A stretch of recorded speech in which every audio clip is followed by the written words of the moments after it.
So thank you very much for joining us. This is the first of what we're hoping will be a really good series of information coming from the City of Edinburgh Council. I think the Chamber's worked really hard to keep everybody informed about the support for business and sort of government initiatives. And I think sort of now we're over that confusion and sort of initial crisis, just thinking it's almost become quite normalised, this kind of existence now, or at least familiar. But really the recovery phase is, I think, where we're all focused now. And we thought it was really important to be able to kind of feed back to you, everyone, the work that's being carried on at the City of Edinburgh Council. Now, I know there's a huge amount of work being done, but it's often very difficult to be able to communicate that. So, we're working very hard with the City of Edinburgh Council to make sure that that communication flows. So it was really interesting. I was listening to Andrew Marr on the weekend, and they had Ed Miliband, the new shadow business secretary, on, and he was very clear that this is very much a sectoral crisis as much as anything, and we do need to look at this by sector and what kind of support is required for the sectors most damaged by COVID-19. And I know Paul is doing a huge amount of work around the tourism sector. SIG, the Strategic Implementation Group, is leading on and driving that tourism recovery. So I'm hoping that Paul will touch a little bit on that and share with us how the city is really looking at reopening safely, compliant with government guidelines, but really trying to accelerate that recovery process. We've got a lot of businesses who are struggling. Without stealing Paul's thunder, I think we've got close on 60,000 people furloughed. We've got a massive increase in the number of unemployment claimants. I think 146% growth in the last 3 months, which is significantly higher than the national average. So a huge amount of work to be done, and a lot of that is resting on Paul's shoulders as economic development sits under the Directorate of Place. So I think I'm going to shut up and hand over to Paul. There's an opportunity for Q&A afterwards. We find we used to try and manage it that you asked your question in the chat, but it's much better if we get more interaction. So if you want to stick up your hand, Rebecca can unmute you and you can ask your question yourself if you just say who you are and your organisation. So thank you very much for joining us, Paul. Over to you. Thanks very much, Liz. I'll not speak for too long because I suspect the real value in this is in the interaction and questions and so on. And if I can't answer any specific questions this morning, I'm happy to go back to people, either Liz through you, the Chamber, or to people directly. I suppose I'd just make maybe 2 or 3 points in introduction. The first is obviously a lot of the response to the crisis has been nationally led, whether by the UK government or by the Scottish government, and where we have been the channel for that response, we've tried to do it as efficiently and effectively as possible. And I suppose things like business rates relief and wider support for businesses is a good example of that. And we've set up very specific teams very quickly to try and make sure that the payments where businesses are eligible go with the minimum of bureaucracy as quickly as we possibly can. And I hope if anybody has been part of those business relief schemes, then if we've been involved, then their experience has been overall a relatively positive, probably the wrong word, but a relatively, shall we say, straightforward one. And in a way, that's where I would start, is our job in administering national schemes efficiently and effectively. So that's, if you like, the first part of our strategy. We've, I think, given more business grants and relief than anywhere else in the country, I think with the exception of Glasgow just recently. Obviously, those schemes are beginning to come to an end, but nevertheless, that's where I suppose our support started. The second point, again, to stick to the national level, and I'd be very, very interested to hear Chamber members' views on this, is obviously, as Liz just suggested, that the position is moving from, if you like, managing the immediate crisis, or coping, shall we say, with the immediate crisis, and then moving to what happens next. And obviously, last week, the Scottish Government published the Benny Higgins report, the Economic Recovery Advisory Group. There were a lot of suggestions in there around practical steps around business recovery. And I think from memory, Liz will remember better than me, the Scottish Government promised to respond by the end of July to that. And I don't know what the process is for business groupings or indeed local authorities, for that matter, responding and shaping the response from the Scottish Government to the Higgins recommendations, because some of those are, as I say, are very specific. Some of them may be a bit more generic. Maybe generic's the wrong word, a bit more high level, going to take time. It's hard to see that they're going to announce some kind of huge new borrowing powers, for example, by the end of July. So some of them will be here and now things for me, and some of them will be, yeah, we'll commit to look at that and work towards it. So we need to think about that, because the way in which the national, so if, for example, out of the Higgins report, there are 5 major national programs, then clearly we've got a part to play in that. So I think the way in which the government response to Higgins is articulated, we need to be flexible enough in order to take that on board. And as I say, I'd be really interested to hear people's views on what Higgins had to say. My personal view is that on the whole, it was an extremely effective piece of work. I do think there were 1 or 2 omissions in it, but you know, we'll see what the Scottish Government does with that. And then thirdly, if you like, the kind of local dimension for us. So what can we do at the local level? Obviously, for a large authority like the City of Edinburgh Council, what can we do, as it were, with our own hand, not as an agent of government, in order to support the recovery process? And before I talk about any detail on that, I'll get the usual preface in, but it is an important preface. Just as this crisis has dramatically changed the economic circumstances in which individual companies trade, it has dramatically changed the circumstances in which the council trades. Edinburgh, I think probably more than any other council, well, certainly in the top 10 in the UK, is in effect a trading entity. That's mostly because we're in a lot of businesses. You know, we're in the business of commercial property. You might think we shouldn't be, but we are. We're in the business of providing car parking. You might think we shouldn't be, but we are. And I could go on and on and on. And when you are, as a council, if you're not in a lot of those traded businesses where you are income dependent, then clearly you get a grant from government, you spend the grant and off you go. And on the whole, grants from government have gone up rather than gone down. But when you're a council like Edinburgh, which is dramatically dependent on earned commercial revenue, then in a way, our balance sheet has been hit just like everybody else's. And at the moment, our financial year goes from April to April. We set a 3-year budget in February. That is now under the most severe pressure. And just like an individual business, just like a large kind of multifunctional business, because that's what we are looking at our balance sheet and going, how do we make ends meet by the end of March? Now, legally, we have to do that. So we cannot end up at the end of the financial year with an unmanaged deficit. We can deploy reserves, and obviously we're looking at that at the moment. But as any decent business knows, you know, you only use reserves in extremis and you have to replace them. So our balance sheet is weak. That's the best way I can describe that. And therefore, our room for financial maneuver is much, much more limited than we would like. If our financial position was stronger, we could look at borrowing to invest. We could look at a range of interventions in the economy.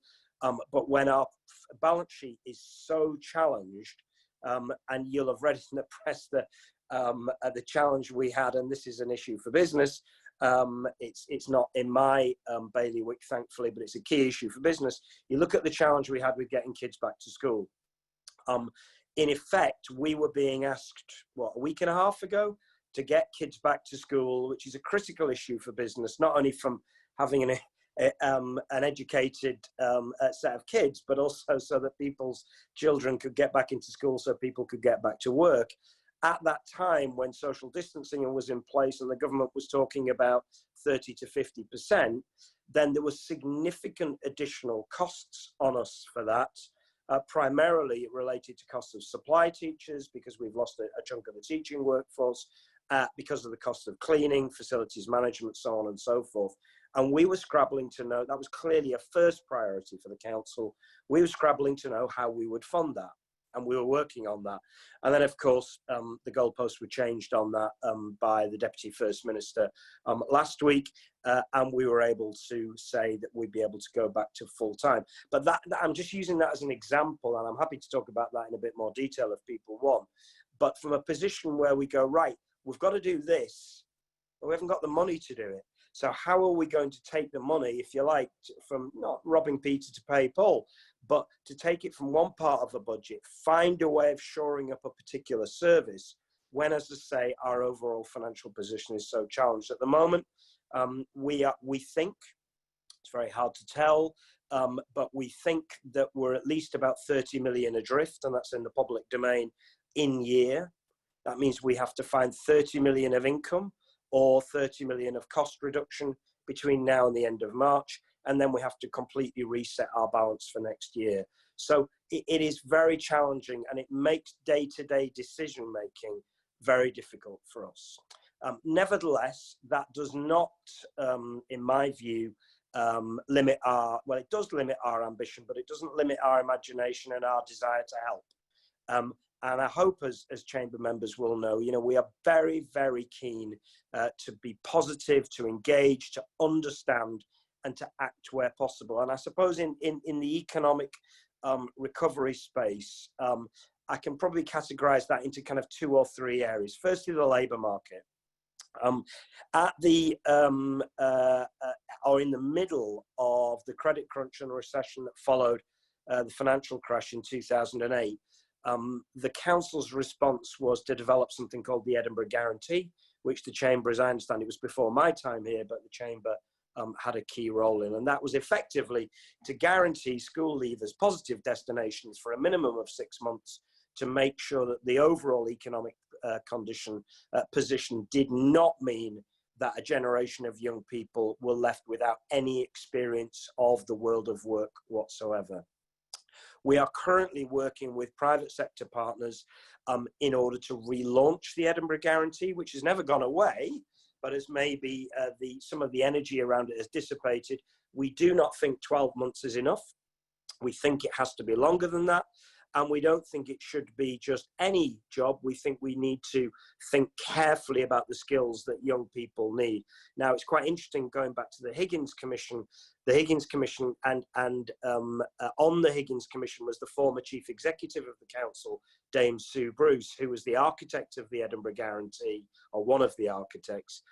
So it's perhaps not a surprise to see in the Higgins Commission the suggestion of a Scottish guarantee. Effectively taking the same principle and extending it throughout the country. Now, if there's a Scottish guarantee, we will play our part in that. If there's a new form of Edinburgh guarantee, we will drive that forward. And we're working very hard. Obviously, the Chamber's got a key role to play in that.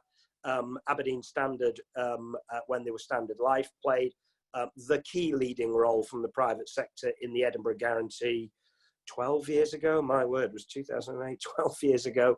And we need large and small employers to work with us on that. So I suppose that's the first, when we talk about direct intervention, the first intervention is in the labour market, because we absolutely need to work together to prevent a generation of people losing their jobs for the long term. That would obviously be catastrophic for the city.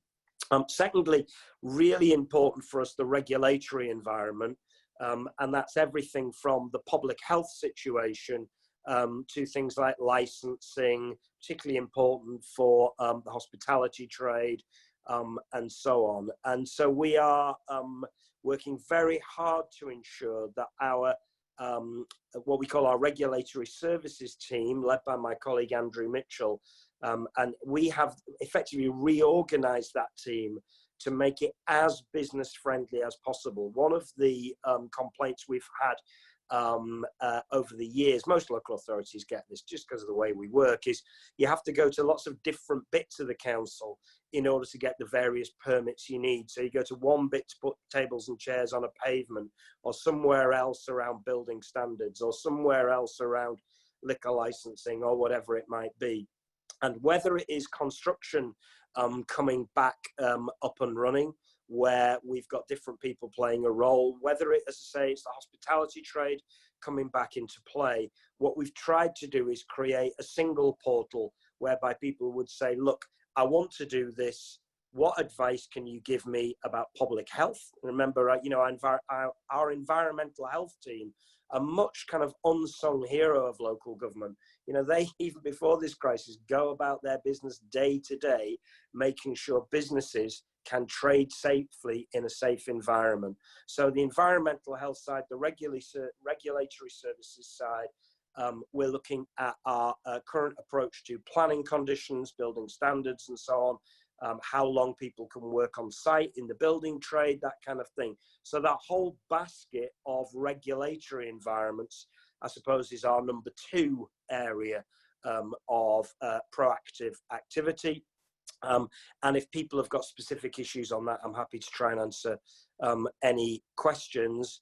There'll obviously be issues there. I suppose at the moment, our efforts are really most focused on making sure that trading conditions in our high streets and in the city centre are let's put it this way, as environmentally friendly from a public health dimension as they can possibly be. And I suppose that's everything from queuing arrangements, using pavements, to, as I said before, utilising the public realm for tables and chairs. Just been in exchange, I don't know whether Roddy Smith from Essential Edinburgh is on the call, but Roddy and I have just been emailing this morning about arrangements for George Street as both shops and the hospitality sector reopen, and what they need. If they can't have as many people indoors, then how do we create the space outdoors? So that whole agenda about the regulatory and environmental health environment is extremely important. And then thirdly, and I'll shut up after this, Liz, to take questions. There's a lot more I could talk about, but probably it's time for me to hear what other people have to say. Thirdly, as you talked about sectors, so there are specific sectors where we know that support is required and support needs to be given. And I would probably highlight 2.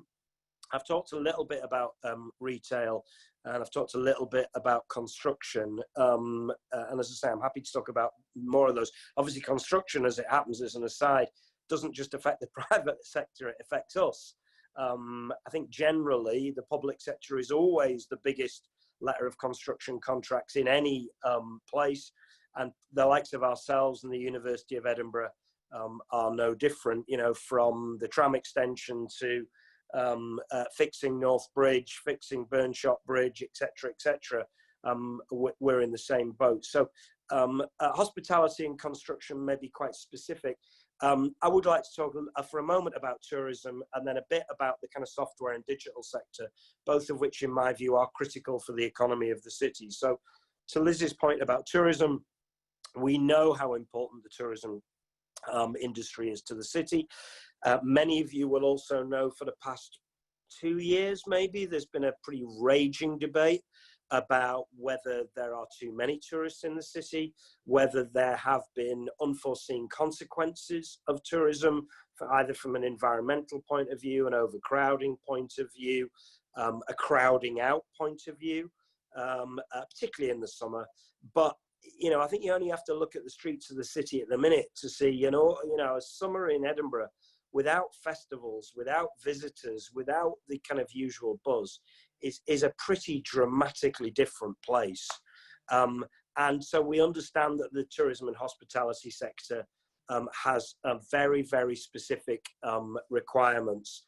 And as Liz said, we've been working with our colleagues at ETAG, the Edinburgh Tourism Action Group, to look at what measures, and actually with Visit Scotland, to look at what measures the sector needs. And we are hoping that the relaunch of a campaign to drive footfall to local businesses. Obviously, you don't need me to tell you that the tourism for the foreseeable future is likely to be more local in nature. It's going to be from the rest of Scotland. It's going to be from the north of England. The dependency on overseas tourists. Although I was, Liz, in your neck of the woods yesterday, and I did hear 3 planes go ahead in an hour, which is an indication of something. That's the most I've heard for ages. So maybe the overseas market will come back quicker. Who knows? That's obviously partly dependent on the quarantine arrangements. I'm sure many of you will have heard Gordon Dewar speak about that. So we are working closely with ETAG to bring a package of support together. Visit Scotland have got specific business grants. We want to push forward on marketing and support for businesses locally. So tourism is very important. And then lastly, I do think the software and digital sector is critical to the future of the city. I was delighted at the announcement last Friday, I think, from memory, of the UK government investment in the Global Centre for Open Banking in Edinburgh, which is, I think, 33 million from memory from the UK government around that. And FinTech Scotland have done an absolutely fantastic job in that regard, working with the university to try and drive that forward. We're talking to the guys at Codebase, who, in my view, in many cases, are generating the businesses of the future. But I think, you know, for me, there's a piece of work which we've not kind of finished yet, but I think it's hugely important in making sure that digital business models are accelerated. I think you've seen that as a result of the recent crisis, that those companies with effective digital business models are those companies who are going to prosper. And I think ensuring that digital business models, both software-based businesses and those with digital business models, obviously two different things, we need to provide better, in my view, business support to drive those forward. And we've got some ideas about that as well, again, which I'll happily go into more detail on. Very last thing, Liz, sorry, I appreciate I'm wittering on. There are key physical sites in the city that we know a lot of people are looking at and paying attention to. And I suppose, just to close, as an example of that, we're working very, very closely with the NHS, with the university and with Scottish Enterprise on the BioQuarter project around the hospital in the south of the city. We issued now a PIN notice to go to market to start the process of seeking a commercial developer partner to take the project forward. It is one of the most important life science locations in Europe, in my view.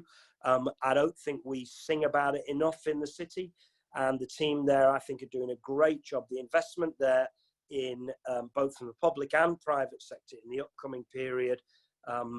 Kate Forbes just announced more investment in it for short-term business space in the life sciences sector, I think 1.6 million from memory at the beginning of last week. So where we're involved in partnership projects in Granton and the in the BioQuarter in areas like Fountain Bridge, then we want to drive those kind of complex regeneration schemes forward. We think that's very important and something, again, that's our hand rather than, as it were, awaiting for what governments might do. So that's probably enough for me. There is an awful lot of other stuff going on. I'm really happy to answer questions that people might have. Thanks, Paul. I knew half an hour was sort of ambitious to try and cram it all in, and I think you probably just scratched the surface of the things that you're engaged with, as well as you say, coping or managing a significant crisis as well. Anyway, keen to have some questions. So I'm going to hand over to Rebecca to unmute people. Does anybody want to stick their hand? Yeah, we've got one from Andrew Morrison. Thanks, Andrew. Thank you, Paul. I own a company called AM Bid. We're Scotland's largest bid and tender specialists, and we actually help organisations to win bids, most of them in the public sector. Procurement has been quiet. It's obviously been very busy in certain areas, PPE, care, meals, etc. But generally, it's been quiet. I'm worried about how long it is taking the public sector to actually get started again with regular procurement, and also to get decisions out on bids which have been submitted. So what we're seeing, particularly if I want to talk about the construction sector, in the construction sector, we are starting to see layoffs. We are seeing architects firms, etc., cutting their staff by 25%.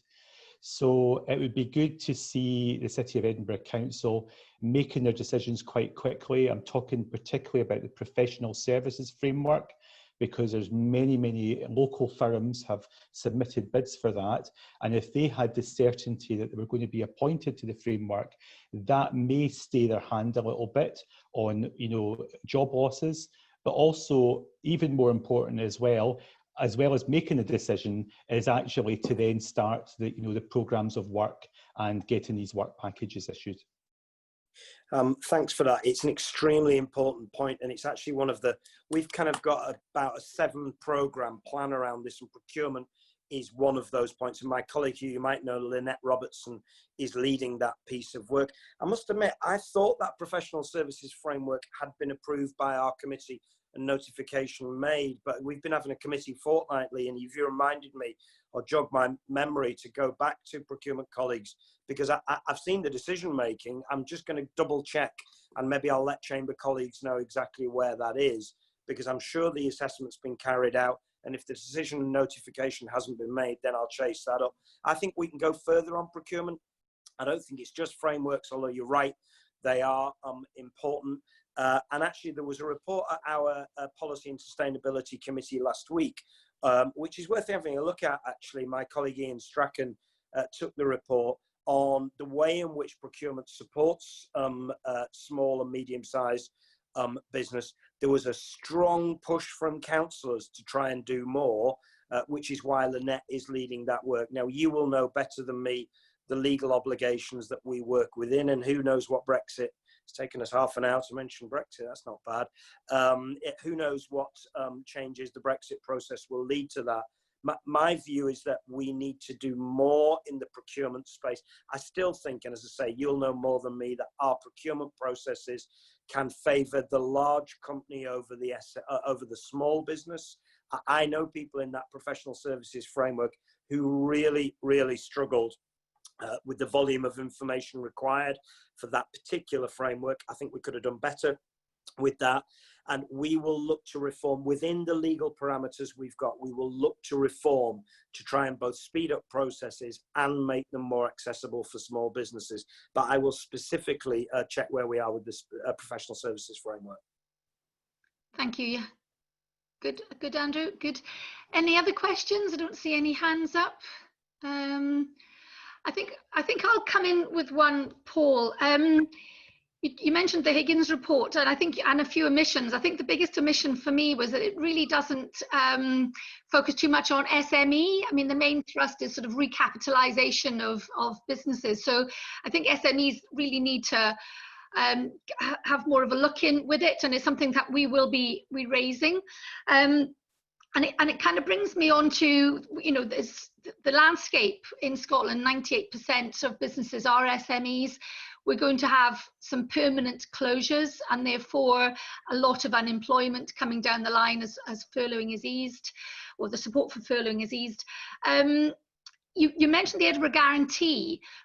That's great to try and get people back into work, but what work can we do? What action can we take to try and mitigate those significant job losses? You know, are there any further support, or has the city got any views on how we can try and minimise the number of job losses?